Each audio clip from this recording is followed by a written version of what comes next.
In men, appendicitis usually begins with a cramping wave-like mid-abdominal pain that after a number of hours, usually within a day, the pain is then localized in the right lower side of the abdomen.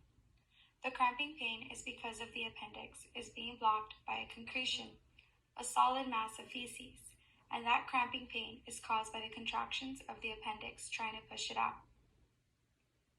But once the block remains, the protein mucus, germ food, in the appendix allows the bacterial germs proliferate. This causes the appendix to become inflamed from acute infection. And that infected appendix touching the inside of the abdominal cavity, its peritoneal linings, thousands of tiny nerves, causes a localized pain.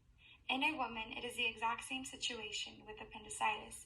However, making the correct diagnosis is complicated by the possibility of the infection being caused instead by pelvic inflammatory disease, usually caused by the bacterial germ gonorrhea, infecting the fallopian tubes. Here, instead of a low-grade fever of approximately 100, it's usually between 102 to 103. During a pelvic examination, by pushing on the mouth of the womb, the cervix, this causes severe pain. This helps distinguish between appendicitis versus infected fallopian tubes.